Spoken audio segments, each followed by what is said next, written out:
नमस्कार, आपण पाहत आहात पुणे लाईव्ह न्यूज। पाहुयात आज दिवसभरातील ठळक घडामोडी। पिंपरी चिंचवड गुन्हे शाखा युनिट 3 ने आळंदी पोलीस ठाण्याच्या हद्दीत बुधवारी आणखी एक कारवाई केली आहे। आळंदीमध्ये गांजाची शेती करणाऱ्या एकास अटक केली आहे। आळंदी पोलीस ठाण्याच्या हद्दीत मरकळ गावातील बागवान वस्ती या ठिकाणी ही कारवाई करण्यात आली।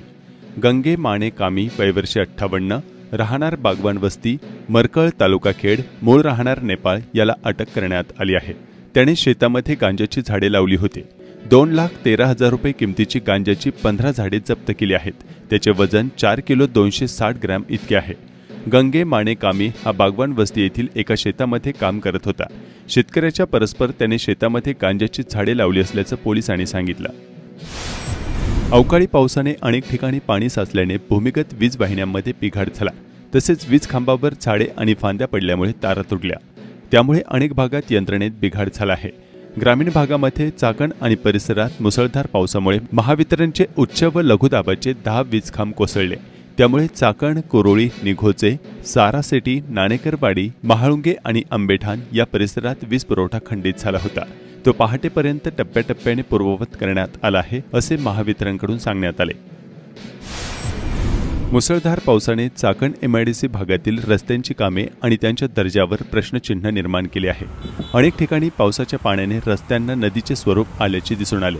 काही ठिकाणी अजूनही पाण्याची तळी कायम असल्याने वाहन चालकांना नाहक त्रासाला सामोरे जावे लागत आहे। साचलेल्या पाण्यामुळे खड्ड्यांचा अंदाज येत नसल्याने वाहने घसरून अपघात होत आहेत।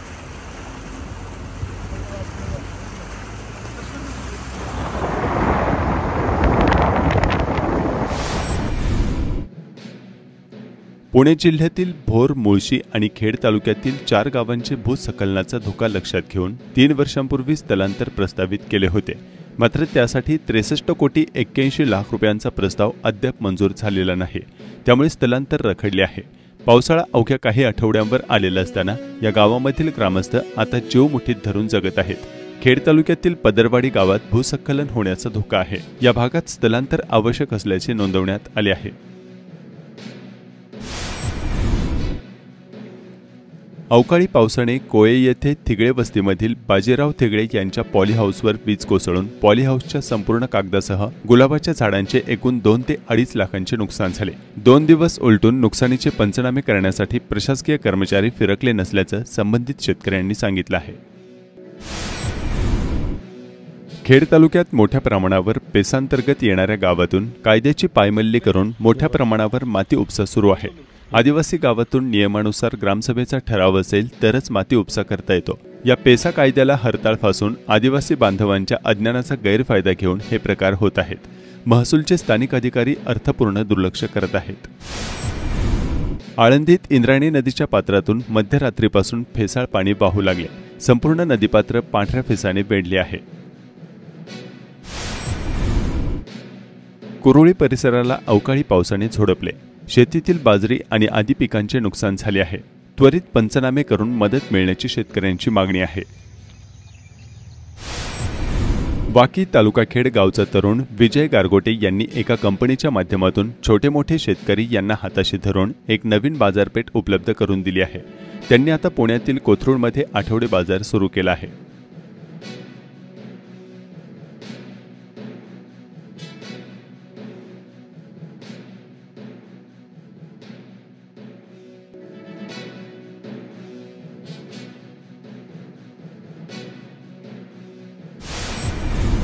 खेड तालुक्यातील संतोषनगर भाम ग्रामपंचायतीच्या हद्दीमध्ये एका गोदामात ॲल्युमिनियमची भर वितळवली जाते। त्यामुळे या परिसरातील नागरिकांना प्रदूषणाचा खूप त्रास सहन करावा लागतो आहे। साधारणतः 2 ते 3 किलोमीटरपर्यंत या गोदामातील धूर पसरत आहे। प्रशासनाने तातडीने याची दखल घेण्याची मागणी होत आहे। खेड तालुक्याच्या पश्चिम पट्ट्यात विशेषतः धरणाच्या पाणलोट क्षेत्रात वळवाच्या पावसाने दमदार हजेरी लावल्याने खेड तालुक्यातील धरणांच्या पाणीसाठ्यात वाढ होण्यास सुरुवात झाली आहे। चासकमान धरणात बुधवार दिनांक 21 मे रोजी 6.25% असणारा पाणीसाठा गुरुवार दिनांक 22 मे रोजी सकाळी चक्क 7.30% म्हणजेच एकूण 1.51 TMC इतका पाणीसाठा झालाय। तर मागील वर्षी याच तारखेला धरणात 7.18% इतका पाणीसाठा शिल्लक होता। भामा आसखेड धरणात बुधवार दिनांक 21 मे रोजी 15.9% असणारा पाणीसाठा गुरुवार दिनांक 22 मे रोजी सकाळी 15.53% म्हणजेच एकूण 1.63 TMC पाणीसाठा आहे, तर मागील वर्षी याच तारखेला धरणात 17.22% इतका पाणीसाठा शिल्लक होता. तर कळमोडी धरणात गुरुवार दिनांक 22 मे रोजी सकाळी 23.76% म्हणजेच 0.36 TMC इतका पाणीसाठा झाला. तर मागील वर्षी याच तारखेला धरणात 19.87% इतका पाणीसाठा शिल्लक होता.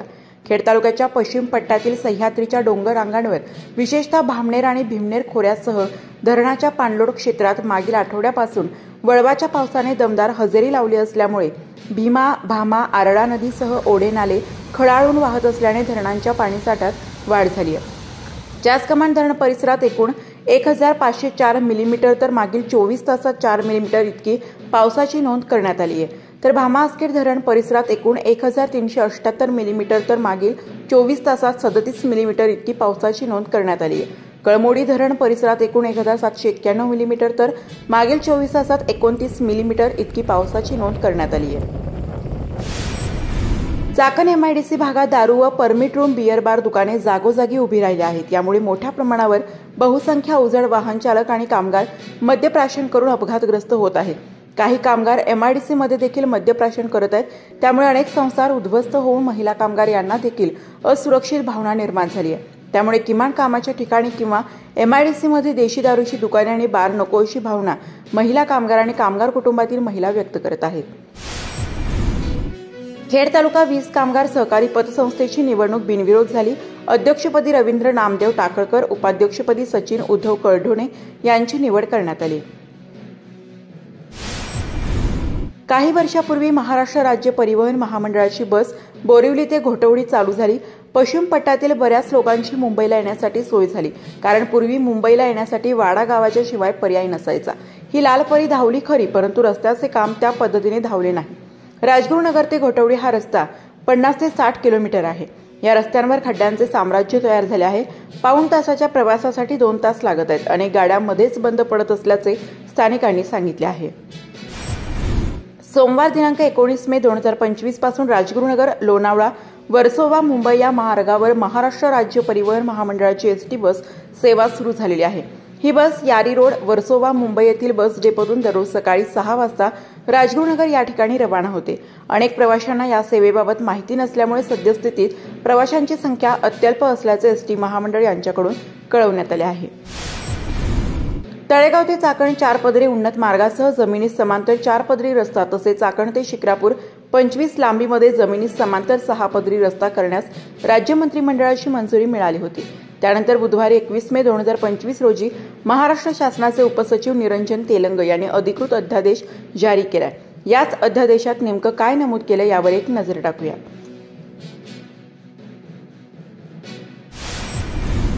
चाकण शिक्रापूर महामार्गावर रस्त्याच्या दोन्ही बाजूला भूमिगत गटर लाईन अर्धवट स्थितीमध्ये असल्यामुळे अपघात होत असल्याच्या घटना समोर येत आहेत. खराब रस्त्यावर पाणी साचल्यामुळे अनेकदा वाहतूक कोंडी होत असल्याच्या स्थानिकांच्या तक्रारी आहेत. रोडवर सार्वजनिक बांधकाम विभागाने जी भूमिगत गटर योजना दिली होती ती अर्धवट अवस्थेत पडलेली आहे. आणि अर्धवट अवस्थेत पडले असताना पावसाच्या भर पावसात या गटार योजनेमध्ये कार, मोटरसायकल असतील या पडलेल्या आहेत आणि जाणाऱ्या लोकांना त्रास होतो. रोड झाला नाही, मुरुम टाकला नाही, काही नाही केलं, त्याच्यामुळे लोक पडतात.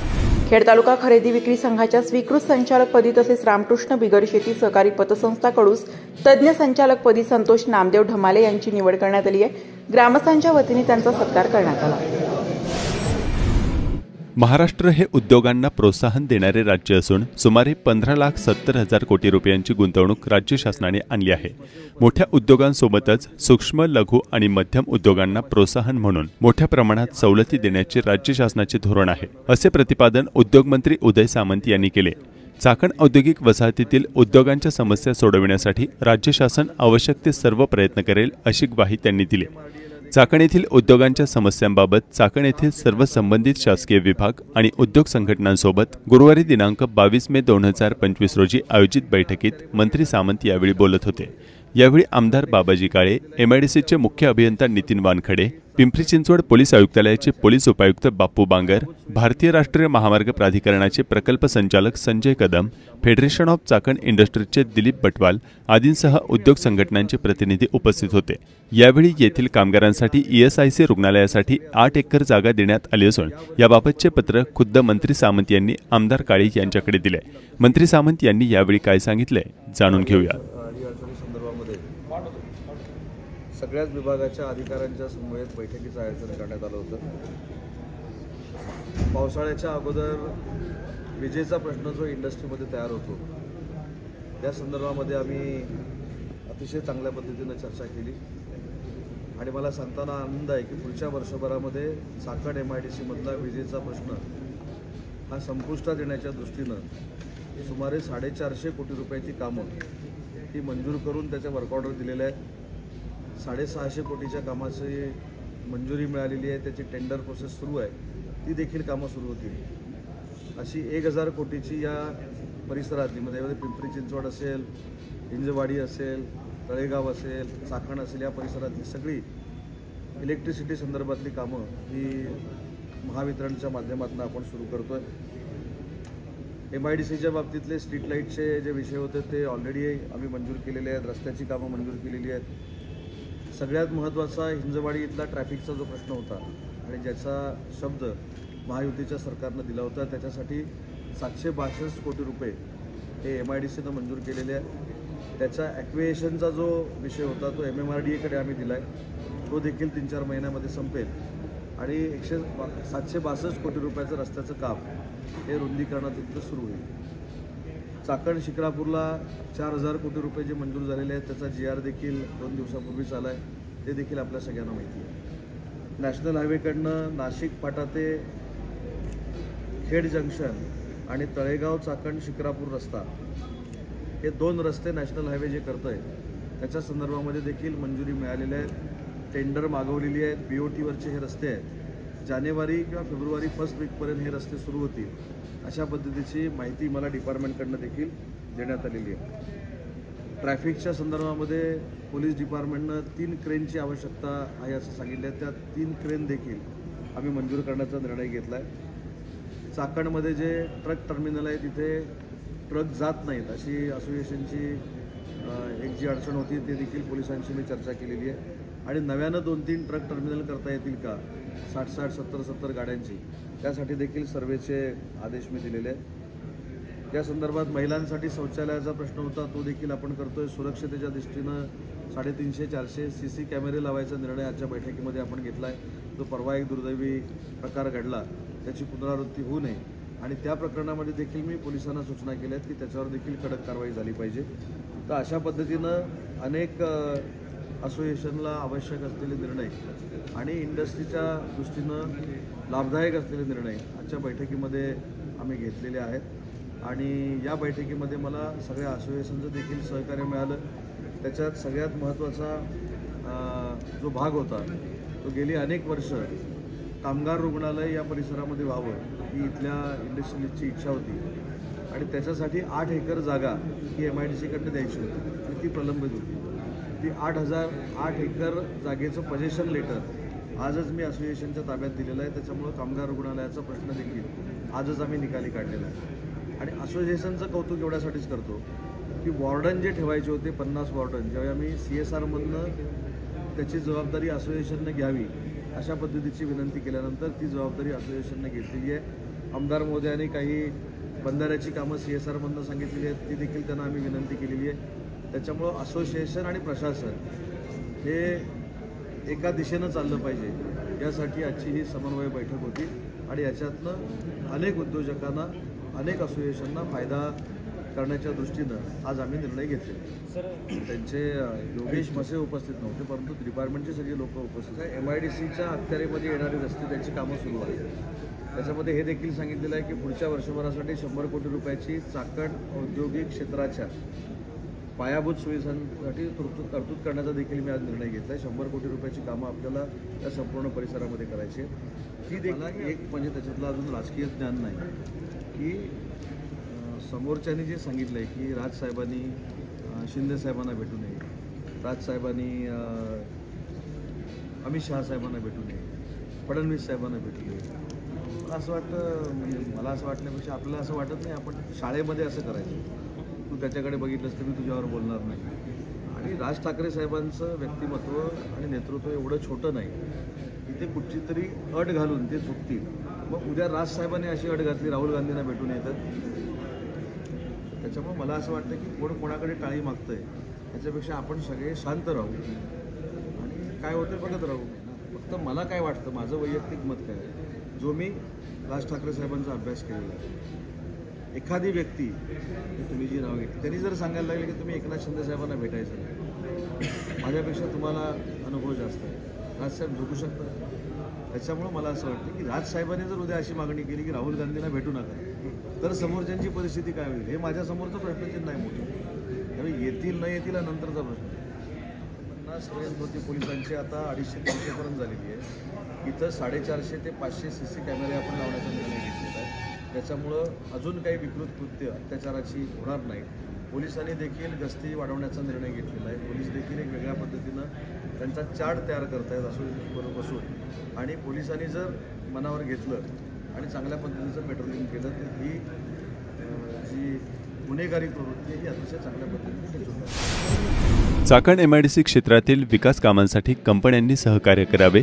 भामा आसखेड धरणांतर्गत बुडीत बंधाऱ्याचे काम करण्यासाठी कंपन्यांचे सामाजिक उत्तरदायित्व निधीतून पुढाकार घेण्याचे आवाहन आमदार बाबाजी काळे यांनी चाकण MIDC मध्ये आयोजित मंत्री उदय सामंत यांच्या बैठकीत केले. त्याबाबत कंपन्यांनी सकारात्मक राहावे असे आवाहन मंत्री उदय सामंत यांनी केले. येथील बैठकीनंतर आमदार काळे यांनी काय सांगितले जाणून घेऊयात. आज महाराष्ट्र राज्याचे उद्योगमंत्री नामदार उदयजी सामंत साहेब यांच्या माध्यमातून MIDCच्या कार्यक्षेत्रामध्ये असणाऱ्या अडीअडचणी सोडवण्यासंदर्भात एक मोठी मीटिंग आयोजित केली होती. त्या मीटिंगच्या माध्यमातून सर्व व्यावसायिक मंडळी, उद्योगपती मंडळी, इंडस्ट्रीयल असोसिएशनचे सर्व पदाधिकारी आणि त्याचबरोबर MIDCचे सर्व अधिकारी, विद्युत विभागाचे सर्व अधिकारी, PMRDचे, PWDचे सर्व अधिकारी वर्ग मोठ्या, त्याचबरोबर पोलीस डिपार्टमेंटचे सर्व अधिकारी मोठ्या संख्येनं त्या मीटिंगला हजर होते. त्या माध्यमातून अनेक निर्णय त्या ठिकाणी झाले. महत्त्वाचं म्हणजे खऱ्या अर्थानं महाराष्ट्र शासनाने कालच GRच्या माध्यमातून तळेगाव चाकण आणि चाकण शिक्रापूर रस्त्याची जो आदेश दिला त्याबद्दल शासनाचे प्रथमतः मी त्या मीटिंगमध्ये आभार मानले. आणि आज कामगार रुग्णालय त्या ठिकाणी जे होणार आहे त्याच्यासाठी जागेची मागणी अनेक दिवस प्रलंबित होती. मी निवडून आल्याच्या नंतर वेळोवेळी पाठपुरावा केला होता आणि त्या माध्यमातून आजही इंडस्ट्रीयल असोसिएशननी सुद्धा ती मागणी केलेली होती. मंत्री महोदयांनी तातडीनं त्याच मीटिंगमध्ये MIDCच्या अधिकाऱ्यांना समन्वय करून लगेच त्याप्रमाणे ती जागा सुपूर्त करण्याचा आदेश त्या मीटिंगमध्ये दिलेला आहे. त्यामुळं MIDCचे आभार, उद्योगमंत्री महोदयाचे सुद्धा आभार. खऱ्या अर्थानं आपली उद्योगनगरी फार मोठी असल्यामुळं प्रामुख्यानं वीज व्यवस्थेवर मोठ्या प्रमाणामध्ये त्या ठिकाणी चर्चा झाली.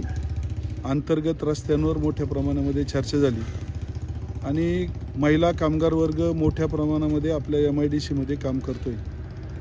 त्यानुसार महिला कामगार वर्गासाठी, महिलांसाठी मोठ्या प्रमाणामध्ये त्या ठिकाणी टॉयलेट सुव्यवस्था आणि त्यांच्या संरक्षणाच्या संदर्भात नियोजन व्हावं अशा संदर्भात मीटिंगमध्ये मोठ्या प्रमाणात चर्चा झाली. त्यामध्ये महत्त्वाचे निर्णय असे की नुकताच झालेल्या एका महिला कामगाराच्या संदर्भात विषय आपणा सर्वांना माहीत आहे. तो खाजगी CCTV कॅमेऱ्यामध्ये कॅच झाला. ती कॅमेरे जर संपूर्ण MIDCच्या कार्यक्षेत्रात असते तर खरोखर त्या ठिकाणी अनेक जे छोटे मोठे अडीअडचणी येतात किंवा अशा प्रकारचे गुन्हे घडतात त्यावेळेस निश्चित त्यासाठी वाचा फुटेल. म्हणून सर्वांची मागणी त्या ठिकाणी कॅमेऱ्याची होती.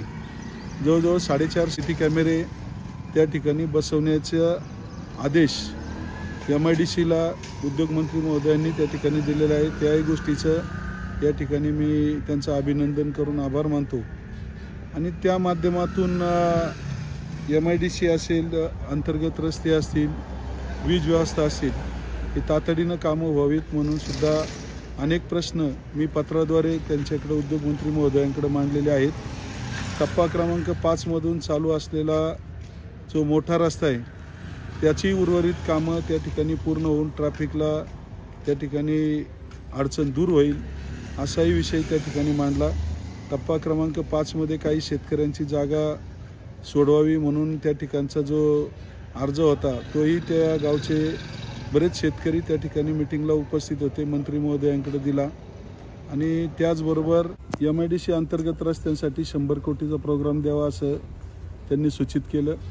येत्या जून-जुलैमध्ये ते रस्ते मंजूर करू असं शब्दही त्यांनी त्या ठिकाणी दिलेला आहे. MIDC कार्यक्षेत्रामध्ये आणि तळेगाव चाकण शिक्रापूर रोड असेल किंवा तळेगाव माणिक चौक असेल आणि आंबेठाण चौक या ठिकाणी होणाऱ्या ट्रॅफिक संदर्भात पोलीस अधिकाऱ्यांमार्फत त्या ठिकाणी विषय काढला गेला.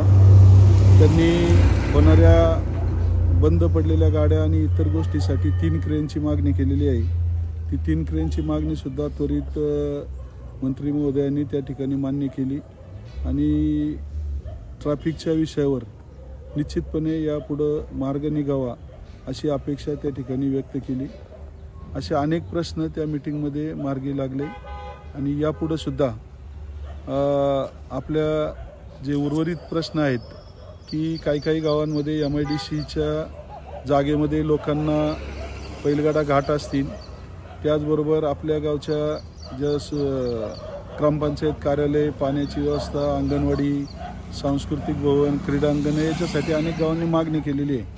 त्याचबरोबर या ठिकाणी बांबोली ग्रामपंचायतनं सुद्धा बाजार तळासाठी मागणी केलेली आहे. अशा अनेक मागण्या यापूर्वीसुद्धा केलेल्या आहेत. येत्या अधिवेशनामध्ये त्या सर्व मागण्या मी या ठिकाणी मांडणार आहे. अशा पद्धतीनं आजची मीटिंग व्यवस्थितपणे पार.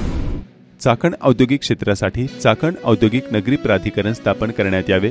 सदर प्रस्ताव शासनात सादर होऊन 10 वर्ष झाले. ज्या यंत्रणा पाणी, सांडपाणी, कचरा, पथदिवे आणि रस्ते यावर काम करू शकतात त्या उच्च न्यायालयाने सांगून देखील सरकार स्थापन करत नाही.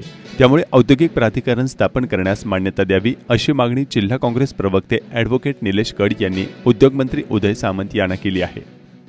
नमस्कार, मी ॲडव्होकेट निलेश कड. आज आपण चाकण MIDC एरियात आहोत. राज्याचे उद्योगमंत्री उदयजी सामंत साहेब हे चाकणच्या उद्योजकांच्या अडीअडचणी आणि तसंच या तालुक्याचे आमदार बाबाजी काळे साहेब यांनी जे काही प्रश्न उपस्थित केले होते अडीअडचणींबाबत, त्यासाठी माळुंगे येथील कोर्टयार्ड हॉटेलला मीटिंगसाठी आले होते. ती बैठक झाली. त्या बैठकीमध्ये आम्ही देखील त्या बैठकीनंतर एक विषय मांडला जो खूप जुना आहे आणि अत्यंत महत्त्वाचा आहे. म्हणजे आपल्या चाकण MIDCमध्ये कचरा, पाणी, सांडपाणी, पथदिवे, रस्ते ज्या काही नागरी सोयीसुविधा आहे आणि महत्त्वाचं म्हणजे त्याची देखभाल दुरुस्ती. आता इथं आपल्याला CCTVची गरज आहे किंवा अजून काही ज्या गोष्टी असतात त्यासाठी एक प्राधिकरण करणं गरजेचं आहे. ते आघाडी सरकारच्या काळात आम्ही उच्च न्यायालयात गेलो. उच्च न्यायालयाने आदेश दिला. आदेश दिल्यानंतर जिल्हाधिकारी पुणे यांनी तो प्रस्ताव शासनाला सादर केला. आता शासनाची 2 डिपार्टमेंट, एक उद्योग डिपार्टमेंट आणि एक नगरविकास डिपार्टमेंट. तर हे जे चाकण औद्योगिक नगरी प्राधिकरण आहे ते नगरविकासच्या अंतर्गत येतं आणि त्याला महाराष्ट्र नगर परिषद, नगरपंचायती आणि औद्योगिक नगरी अधिनियम 1965 अंतर्गत ते काम होतं. तर आज उद्योगमंत्री साहेबांना मी सांगितलं, ते आघाडी सरकारच्या काळात नगरविकास राज्यमंत्री देखील होते. चाकण आणि राजगुरुनगरचे नगरपालिका करताना आम्ही त्यांच्याकडं त्यावेळेस फॉलोअप करत होतो. तर त्यांनी ते मान्य केलं आणि त्यांना मी हेही सांगितलं की तुमच्या डिपार्टमेंटनी, उद्योग डिपार्टमेंटनी हा जो कलेक्टरांनी पाठवलेला प्रस्ताव आहे तो मान्य करून नगरविकास विभागाकडे गेलेला आहे. नगरविकास विभागाने कायद्यामध्ये एक थोडीशी सुधारणा करायची असं सांगितलेलं आहे आम्हाला आणि ती सुधारणा आपण तात्काळ करावी. आता राज्याचे उपमुख्यमंत्री एकनाथरावजी शिंदे साहेब हेच नगरविकास मंत्री आहे. तर आम्ही त्यांना निवेदन दिलं आणि निवेदन देऊन त्यांना एकच विनंती केली की चाकण औद्योगिक नगरी प्राधिकरण हे लवकरात लवकर स्थापन व्हावे. म्हणजे जे MIDC आता पैसे गोळा करते तेच पैसे प्राधिकरण गोळा करेल. या बाधित गावांचा जो काही विकास आराखडा असेल किंवा या गावांमध्ये नागरी सोयीसुविधांचा विकास असेल, इंडस्ट्रीमध्ये सोयीसुविधांचा विकास असेल, पार्किंग असेल, आरक्षण जे MIDCमध्ये त्याचं विकास करणे असेल आणि मग त्यासाठी शासनाच्या विविध योजनेतून मोठ्या प्रमाणावर निधी येणं असेल किंवा रस्ते, पाणी, सांडपाणी, घनकचरा ह्या सगळ्याबाबत ते प्राधिकरण हे जबाबदार असेल. ग्रामपंचायतींना देखील ते काही निधी देणार आहे आणि असा एकंदर सुनियोजन विकास व्हावा. एकतर नगरपालिका हद्दवाढला लोकांनी विनाकारण विरोध केला. आता म्हणतात, कोण म्हणते महापालिका आणा, कोण काय, पण बेसिक काही ज्या गोष्टी आहेत त्या गोष्टी तातडीने आणाव्या यासाठी आम्ही निवेदन दिले आणि उद्योगमंत्र्यांनी मला आश्वस्त केले की मी यामध्ये लक्ष घालतो आणि एकनाथ शिंदे साहेब जे आहेत नगरविकास मंत्री त्यांच्याशी बोलतो. येणाऱ्या अधिवेशनामध्ये आमदार साहेबांनी देखील आम्हाला असं आश्वस्त केले की मी विधानसभेमध्ये हे प्रश्न घेऊन आपण एक सुनियोजन विकास कसा होईल या भागाचा तो आपण करूया. आणि ज्यांचं काही गैरसमज असतील त्यांना माझी हात जोडून विनंती, तुम्ही एकदा प्रस्ताव वाचा, प्रस्ताव वाचून मग तुम्ही निर्णय घ्या. चांगल्या गोष्टींना विरोध करू नका. मागील काळात हे सगळं झालं. मी हद्दवाढची मागणी करायचो, माझ्याबरोबर काही लोक असायची, नंतर ती दुसऱ्या लोकांना वेगळं सांगायची आणि त्यामुळं गैरसमजातून हे सगळे विषय प्रलंबित पडले. त्यामुळं आपलं भामासखेडचं धरण पूर्ण विकलं गेलंय आणि अशाच प्रकारे आपल्याला समस्यांना तोंड द्यावं लागते. आज तुम्ही या भागात जर बघितलं तर किती नागरीकरण झाले. या नागरीकरणासाठी चांगल्या सोयीसुविधा निर्माण करण्यासाठी चाकण औद्योगिक नगरी प्राधिकरणाला तुम्ही पाठिंबा द्या आणि माझी तर शासनाकडे विनंती आहे, उच्च न्यायालयाने सांगितले कायद्यात निर्णय घ्या, तो तातडीने घ्यावा हीच विनंती. धन्यवाद. अवकाळी पावसाने खरपुडे बुद्रुक गावातील विद्युत पुरवठा खंडित झाला आहे. याबाबत अधिकाऱ्यांना संपर्क केला असता ते शेतकऱ्यांना अपशब्द वापरत असल्याने सामाजिक कार्यकर्ते आकाश डोळस व स्थानिकांनी अधिकाऱ्यांना निवेदन देऊन संबंधित अधिकाऱ्यांवर कारवाईची मागणी केली आहे. चासकमान धरण परिसरातील वेताळे तालुका खेड या ठिकाणी सिद्धार्थ तरुण मंडळाच्या वतीने भगवान गौतम बुद्ध, छत्रपती शिवाजी महाराज, महात्मा फुले, शाहू महाराज, डॉक्टर बाबासाहेब आंबेडकर यांची संयुक्त जयंती साजरी करण्यात आली. नमस्कार, आपण पाहत आहात पुणे लाईव्ह न्यूज.